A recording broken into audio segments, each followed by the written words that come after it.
the thing is that I just realized that I was a little bit tired of doing commercial stuff or doing art for others, Art for others, right? and that they pay, yes, great, but that's still art for others. Right. You didn't Other, do. You're going right back to where we began.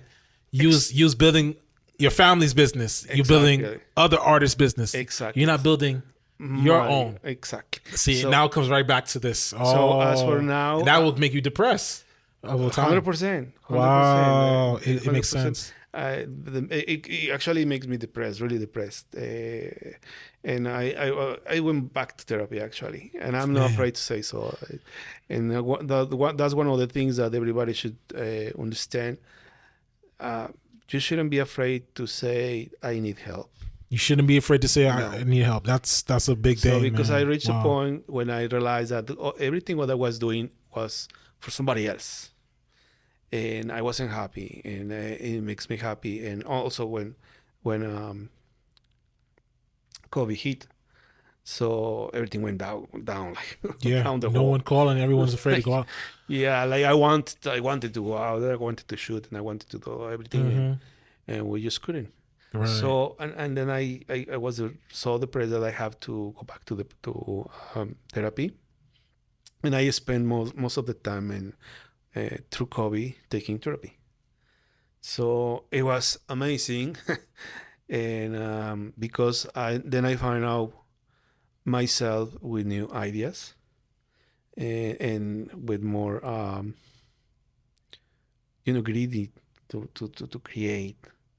Like I want to create more. I want to produce more. I want to do film, like 100%. So you want to create films I have and things shoot- and I have shoot visions some- that you already have I in have motion. I have shot some short films before, and I studied a little bit before film, but now is full time. That's great. It's That's full-time. awesome. That's Now awesome. it's man. full time. Now I'm how I said, producing music videos and shooting music videos in the past made me collect equipment that I'm in the position that I'm able to shoot a short film tomorrow. Oh, that's great. I have the equipment to do it. So can you explain to people, like, say, I guess we're almost close to the end because we want to wrap this closely. What are things that you learned between collaborating with other people, and then what are the things that you learned by taking all the skills that you learned through collaboration and applying it to your own business and to your own art? Like, because there's things that you do for people. Because I remember these things that we done together. Hopefully, you wasn't depressed when you worked with me. We had a great time. Like, No, we had a great time. see, I gave him complete, not only create artist control. The depression came later when I realized that everything what I was doing was for somebody else. Right. Like, Yeah. I was like, nah. Right. Because I'm gonna be honest, the reason why I studied photography was because I wanted to create my art. Your art. Yeah, it's true. Capturing everything. My art. Yeah. And it was sad realizing that I wasn't doing that. That I was one of the reasons that I think you and other artists called me to do their picture was because I was able to bring to life your idea. But you did it in a way that no one really. I worked with different photographers before you. You did it totally different than anybody else I ever worked with, and ever, because you did it in a way artistically Yes.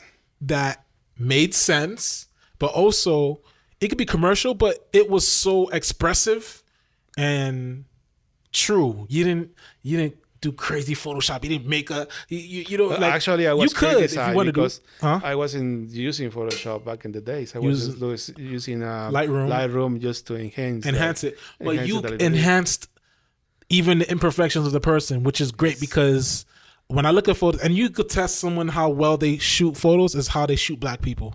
This yeah, guy, it's hard. it's hard. He shoots black people really good. Like the lighting and everything, because it's really difficult because the shadows and stuff.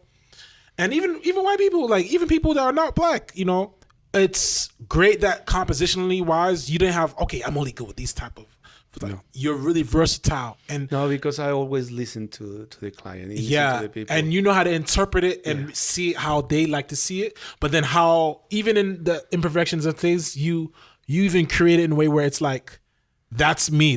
I'm not gonna remove this. This is you. You know what I'm saying? Which is amazing, because the reflection of your art in creating the actual video or photos was also a reflection of my music. Was, you know, the music that we made, it was not just hip hop. It was like, I did EDM, I did rock, I did R&B, you know, did country. So it was like, you knew how to shoot the photo or the image in its actual place and not remove it. You really took out what, you know, was special. I think one of the reasons I was successful on creating images, it was because I was true of my vision. You know, I was see something and I was honest with myself. It is good for me. Right. It is good for me. Right. I wasn't most of the time. I didn't want to convince the client or you to like my job, but I wanted to create something that was good for me. It's true. That's a good take back. You know what I'm saying? That's something great. that I was sure that I like it, and this is it. Like, That's awesome, man. That's incredible. So, but also, of course, I was listening to the client. You know, like trying to interpret their ideas. But it's their ideas. But who's gonna execute ideas? I was going there, trying to interpret their ideas through my art. Right. Because that's awesome, that's key. Because I tried once to interpret 100% what the client wanted. Didn't work out.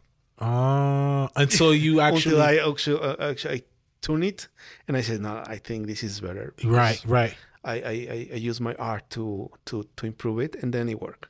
That's awesome. That's amazing. So you know, just actually summarize everything. You really internalize everybody's vision, and you add your vision to. You was almost a director before you even call yourself a director, because if you think about it, artistic director in the sense that you help this client with their vision, and the holes that they didn't fill, you fill it. Yes. And their blind spots, because they only see it one way, and you see it. The other thing that helps me a lot creating those pictures, it wasn't just the artistic point of view, but also the technical point of view. The technical, right? Because lighting and everything. Lighting. Right. As a photographer, yeah, you're gonna understand me. Lighting is everything. It is everything. And you gotta understand where you are and what kind of light you have around and what you can do. Sometimes the client wants something, but you know that you cannot do that. And you have to convince the client that, oh, do you know what, this is going to be better for you. You have to explain it. Explain it. So you have to kind of educate your client. Exactly. So sometimes they agree, sometimes they don't. But then you have to learn how to use your tools to comply with the client, with what the client needs. So because we have a lot of tools, we have modifiers, we have like tons of equipment that we can use to make it right. But it was both, like the knowledge I have of lighting and also my artistic side. That's amazing, man. Wow. And this is years of training. Oh yes, it's years of training. I'm still learning. Like, you broke down a video. Did you know in Canon 5D Mark II, you don't pass 640 ISO? You just don't do it, because you have to keep it in a standard native. I didn't know that. And I had this camera for over 7 years.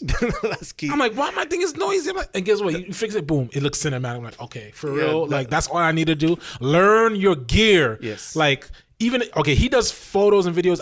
I do music. Like, there's so many tricks, and I'm going to get into that too. I want to teach a class, like, learn your gear. You know what is the most powerful instrument now that people have access to? Your iPhone. Oh, yes. Your iPhone, guys. So if you learn how to use that in the sense where you can create quality videos and audio, it's all now just using the program and magnifying it, making it tweak and stuff. So when you actually get the gear, the actual microphone separate from your phone, you could, you'll know, okay, the space between my voice and the microphone, I don't want to be too close. Then it's going to sound boomy. Let me be a little bit. The space say about this, right? Yeah, do this. Yeah. Just about here. And then projection, dynamic dynamic projection and everything. It's the same thing as lighting in space. And Yes. so learn your gear. It doesn't really matter, Learn your but it craft. does help. It does help to have a good expensive gear. Learn your craft. But learn your crap. Definitely. Learn your craft, learn your crap. It's so true, man. So I guess share people what are some final thoughts that you have, like for those who's watching, who like what do you want them to get out of all this? Like from if you wrap this up, like what is something that they gotta know that if they remember one thing, what is something that you want them to take away with? Well, first of all, that you have to believe in yourself. So and learn, like you said, learn your equipment, learn what your equipment is capable of, and use it right. But before that, you have to believe in yourself, and you have to create what you feel it is right for you and your client. It's amazing. Yeah, you got to believe in yourself. It's that simple. Yes. Because sometimes we have these situations where we didn't think that we were good enough because we didn't have the certain equipment. But that happens to me in the beginning. Because right? I'm going to tell you something. I'm coming from an art school, mm-hmm. not for a college, from an art school, and when I start shooting here, and I had only one camera and one lens, and I saw everybody else around with fancy equipment, expensive right. 7200 and 50 and L series Canon and the best glasses and everything, and I got intimidated. Yeah, like I got like, oh my god. I understand, especially going to those big studios. Yes. You see the big console, yes. And I bring my laptop, my guitar, my little one channel interface, and then like, I remember once. Oh, that's my wife. Oh. I'm gonna get her. I'm gonna get you. I guess it can. Let me see. I got started over. Woo! Hopefully this got it, man. Hold on. What happened? My wife is going. Hello. Hey, we're wrapping a video right now. I'm literally just ending. I'm doing my last comments here, and we're about to end it. It's 6:49. Give me about like 10 minutes. Yes. All right. Woo! I'm in trouble. I hope you got it. Oh, if you grab that. I mean, woof. So I guess closing remarks and everything like that. Yeah, man, like this is great because the reason why I have you here because I wanted to make sure that let's see. I wanted to make sure that everybody get to know like you were part of my success. You were definitely part of my success. You made me look good in places where I felt like because when people look for you and they want to know what you do. Let me finish about my experience. Comparing myself with others. Right. More equipment. Right. So I think we were in. I don't remember. I think it was something that you were doing. Mm-hmm. And all these guys with fancy equipment. Right. I remember one of them introducing himself with me. Oh, I study here and I got this and everything. Yeah. And back then I had a lot of experience shooting Mark Lambton's company. And if you're a photographer, you cannot use flash, and you have to use the available light in the venue. And it was so complicated. So I had the experience that I was able to shoot without flash. So I think it was one of your events, or I don't remember exactly. So this guy was introducing himself like, oh, I will study here and I'm doing that. I think I remember. Yeah. Blah blah blah. And then it was like these photographers around me. I think it was either SOBs. I think it was SOB. It was SOBs. SOBs. And there were like 2 or 3 photographers around me, and I was with my humble camera, one lens, 50 millimeters. 50 millimeters. And I started like pictures of the event and look at them and without flash. It's true. And then when I was looking at my pictures, those guys look at me, look at my pictures, and they removed the flash. I remember that. That was awesome. Guess what happened to them? Yeah, what happened? They couldn't take a picture. They couldn't take a picture. I remember that. Yo, that was crazy. That was an industry event. It was. I remember that performance. Actually, I have the video of that. I think.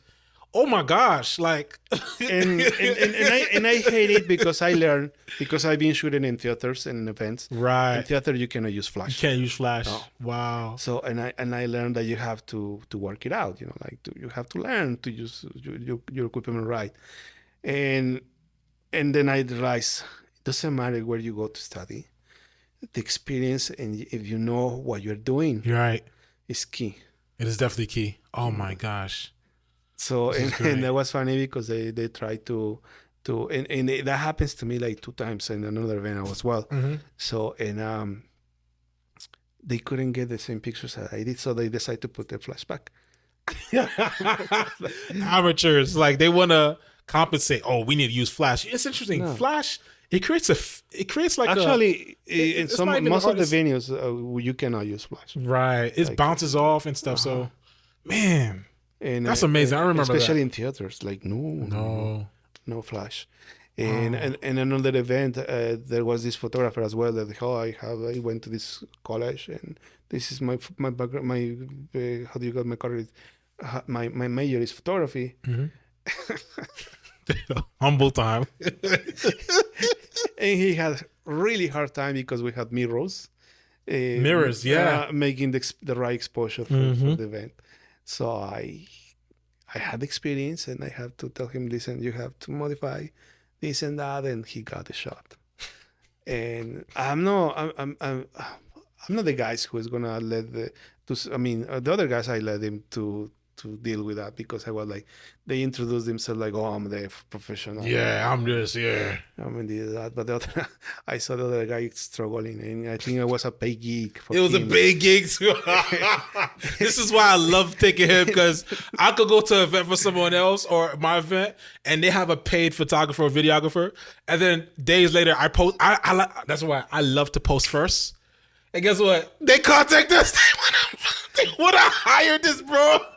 And they don't call the other people. They call him like, "Hey, can your photographer come over here? We have a photo shoot." and then I have to teach him how to shoot that picture. You know. Yep. I have to, and because I realized that he was really struggling. He was struggling, man. Nervous because he got paid for it. And I was like, don't worry, let's do this. Got it. And that happens to me in another photo shoot that was for Shantae. Oh, for Shantae. Oh, I remember that. They got the back then they got the brand new Canon 5D Mark IV, and they have a photo shoot, a fashion shoot. Right. And the photographer didn't know how to use it. And then I wasn't the photographer at all. I wasn't supposed to be the photographer. Yeah. I ended up doing shooting the shoot. Yeah. It was for this singer you told me about that we were talking about in the Avi or what's her name? The skinny one that you told me that she's a photographer now as well. Debbie. Yes. We were shooting Debbie, and I wasn't supposed to be the photographer. Wow. And those pictures I took. She still have that photo on Yes. Facebook. I think she. Yeah. Wow. And I wasn't supposed to be the photographer, but I know my stuff. You know, I'm the guy who read the manual and research. And look for the best option to use the equipment the best way. So I wasn't the photographer. I just happened to be there. No, it's funny. And I ended up shooting the whole thing. Yo, oh my gosh. And now Debbie, she's a photographer now. Shout out Debbie Williams, amazing singer, songwriter, theater, just amazing person. So definitely, again, thank you guys so much. Just call for a wrap up. Thank you for the time. We wanted to do something different for him, and the back is occupied, so wanted to do something light and cool. So stay tuned for more. Don't know who's gonna come next month. We never know, but thank you guys for tuning in. I'll post some snippets here and there, shared posts. Yeah, guys, and thank you for. Oh, I'm looking over here. I should be looking over there. Yeah, oh gosh, over there. Thank you guys for coming through. Yeah, this was an amazing experience, and thank you for coming down to Lynchburg, man. Thanks for having me. This is awesome, man. For real, like This is like my brother. This is my brother From from another another mother. mother. You know what I'm saying? So definitely keep a lookout for him, and I'll be posting these on the socials. And thank you for tuning in.